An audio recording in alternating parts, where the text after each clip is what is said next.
If you guys didn't already know, we shoot all our videos with GoPro. We started the channel with the Hero 7, quickly upgraded to the Hero 8, and today we got the Hero 9.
That was a fun little cruise down Twin Peaks to get the camera warmed up. Now that I've been using it for about a week, I'm gonna show you guys some of the new features along with the best settings to use when you're filming skateboarding. Just looking at the Hero 9, you can tell that it's slightly bigger than the previous models. However, it's still a great size and you can barely tell the difference. It has this new front-facing display screen that I absolutely love. This makes it super easy when vlogging to tell what's in your shot. Now, when filming skating, I actually turn off the front display screen because you really don't look at it anyway, and it definitely runs down your battery life. Speaking of batteries, the Hero 9 has an all-new battery design, meaning that all the batteries you've been saving from your previous models are not going to work anymore. Now, don't get too mad, there is an upside. The new Hero 9 battery actually lasts way longer than the previous models. So I had 6 batteries for my Hero 8, and in just one day of filming, I go through pretty much all of them. I got 3 batteries with my Hero 9, and I've yet to go through even 2 in a single day of filming. When it comes to the hyper smooth stabilization, I really didn't think they could get much better than the Hero 8, but guess what? They did.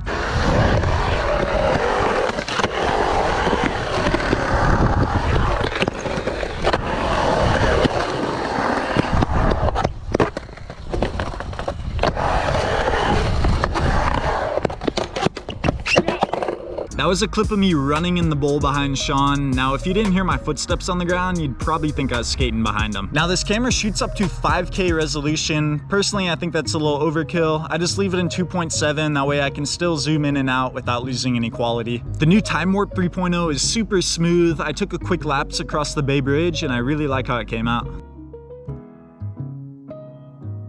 The final feature that I cannot wait for is the new Max Lens mod. This is a 155-degree ultra-wide-angle lens that is not available yet. As you may know, GoPro tends to lag with their accessory releases, but I got my notifications on and I'll be buying that the second it's available. Even though the Hero 9 already has a wide-angle lens, my first day using it, I caught myself cutting some heads off.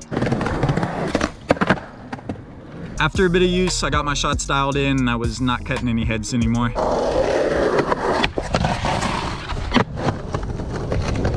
Still really looking forward to that new lens mod, and I cannot wait to try that out. Because the Hero 9 lens is now removable, if you break it, you can now easily swap it out with a new one. I'm not too worried about this. I've had pretty much every GoPro, and with the abuse I've gone through, I've never managed to break one. First camera hit on the GoPro 9, looks pretty good to me.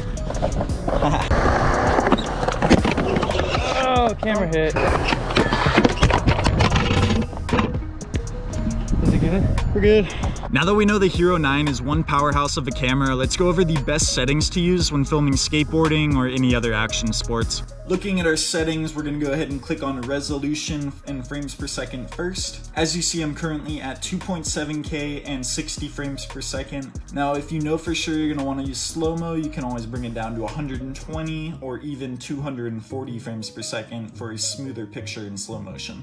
Currently our lens is set to wide. I'm gonna go ahead and change that to super view. That'll give us a wider angle so we don't miss any shots. For hyper smooth, you're gonna want boost on. That'll give you the most stable shot possible. I have scheduled capture off, duration at no limit, and hindsight is a new feature that actually allows you to begin recording up to 30 seconds before you press the record button. That's a great new feature if you got a new filmer who always forgets to hit the record button. If we scroll down to Pro Tune, I'm gonna have my bitrate on high for the highest quality possible, shutter speed on auto, and my EV comp is currently at -0.5, but I change that depending on the light. If it's super bright out when you're filming, you can actually bring your EV comp all the way down to -2. I wouldn't recommend going under -1 or else you're gonna have a pretty dark shot, but if it's super dark out, you can bring that all the way up to +2, and it really makes a difference in low light situations. Scrolling down, I have my white balance on auto, ISO min on 100, and my max on 800. This is the perfect settings to get a clear shot every time. I keep my sharpness at medium because I can always change that post-production, and color I always leave on GoPro. However, if you like to color grade your video, you can go ahead and change that to flat. My raw audio is off, and wind I leave set to auto. Now you can set shortcuts on your home screen. What I use is the stability boost, the EV comp, my lens, and slow motions. You can easily toggle between any of those. Now if you use the settings I just showed you, you should be able to get some clips that look like this.